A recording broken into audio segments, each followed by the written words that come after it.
Totoo ba yung kasabihan? Kapag ikaw ay naghirap, wala kang kamag-anak. Pero kapag ikaw ay umangat, mahal ka ng lahat.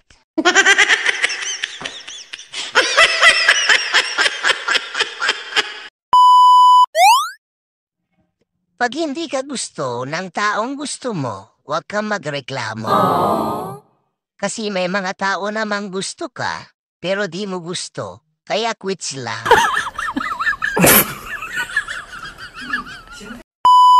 Dati akala ko mahirap mag-ipon.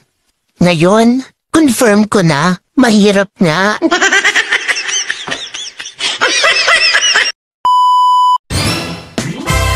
Tawanan mo mga haters mo. Dahil sila ang ebidensya na hindi ka pa artista, may fans ka na.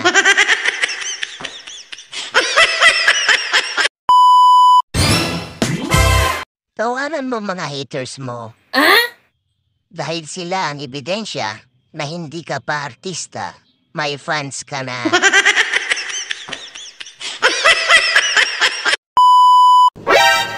Kung patangusan ng ilong ang pag-uusapan, wag na tayong mag-usap.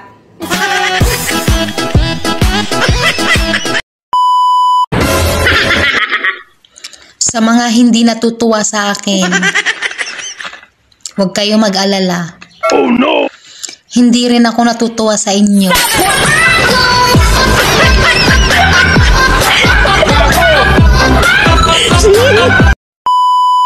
Naghahanap po ako ng mauutangan. Yung nahihiya po sanang maningil.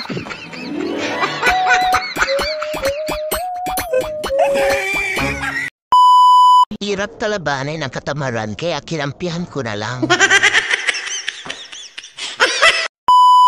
Tenex ko boss ko kanina. Sabi ko, boss, kailangan taasan mo yung sahod ko. 3 kumpanya naghahabol sa akin. Sabi ng boss ko, Talaga? Anong kumpanya? Meralco, Maynilad, tsaka ang pwede. Malayo-layo na rin pala ang narating ko. Noon, nasa medium lang ako. Ngayon, XL na.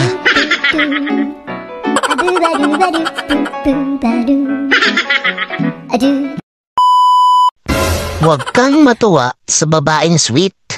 Kasi ang totoong babae kapag nagmahal yan, palagi yan ng aaway. Strikta, silosa, at higit sa lahat, maldita.